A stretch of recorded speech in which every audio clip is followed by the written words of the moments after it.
নমস্কার, আমার নতুন আরেকটি ভিডিওতে তোমাদের সবাইকে স্বাগত জানাই। আজকে আমি তোমাদের সাথে শেয়ার করব ঘরেই খুব সহজে কিভাবে মিষ্টি দই বসানো যায়।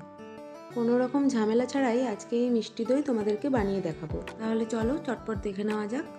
এই দই বসাবার জন্য প্রথমে কড়াইয়ে চিনি নিয়ে নিয়েছি ক্যারামেল তৈরি করে নেব বলে।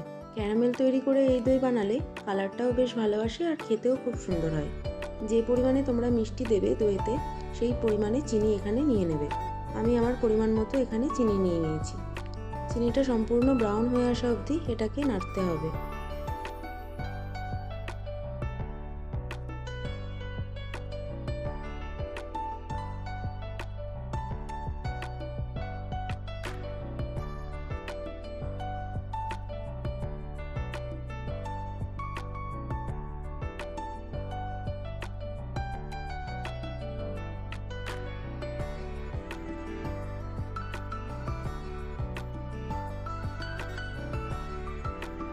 দেখো চিনিটা আস্তে আস্তে ব্রাউন হতে শুরু করেছে।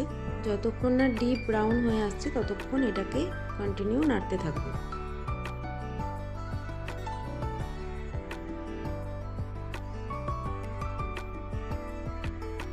ক্যারামেল তৈরি হয়ে গেছে। এবারে খুব সামান্য এখানে জল দিয়ে দিচ্ছি যাতে ক্যারামেলটা কড়াইয়ের মধ্যে লেগে না যায়। এবারে পরিমাণ মতো দুধ এই ক্যারামেলের মধ্যে দিয়ে খুব ভালোভাবে এটাকে জাল করে নেব। গ্যাসের ফ্লেমটা হাই রেখে দুধটাকে জাল করতে হবে।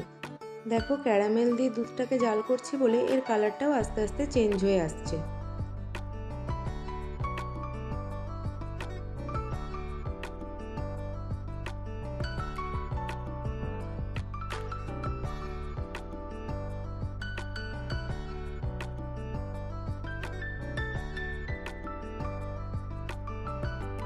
দুধটা খুব ভালোভাবে জাল করা হয়ে গেছে।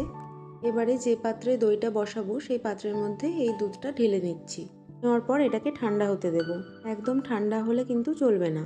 উষ্ণ গরম থাকা অবস্থায় 1 চামচ মতো ওই জাল করা দুধ নিয়ে এবারে বাটির মধ্যে যে সাজাটা রেখেছিলাম দইয়ের সেই সাজার মধ্যে ভালোভাবে ওই দুধটুকু গুলিয়ে নিচ্ছি। আমি পরে আরও 1 চামচ দুধ নিয়ে সাজার মধ্যে দিয়ে ভালোভাবে গুলিয়ে নিয়েছি। এবারে সাজাটা জাল করা দুধের মধ্যে দিয়ে খুব ভালোভাবে এটাকে গুলিয়ে নিতে হবে।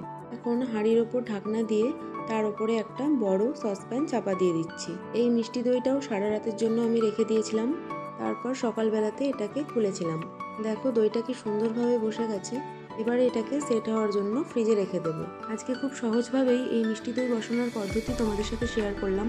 এই সহজ প্রসেসটা তোমাদের কেমন লাগলো সেটা কিন্তু আমাকে কমেন্টে অবশ্যই জানিও। আমার আজকের এই ভিডিওটা যদি তোমাদের ভালো লেগে থাকে তাহলে একটা লাইক আর শেয়ার করে দিও। আর এইরকমই আরও নতুন নতুন রেসিপি দেখার জন্য আমার চ্যানেলটিকে অবশ্যই সাবস্ক্রাইব করে দিও। সকলে ভালো থেকো, সুস্থ থেকো। দেখা হচ্ছে পরের কোনো ভিডিওতে।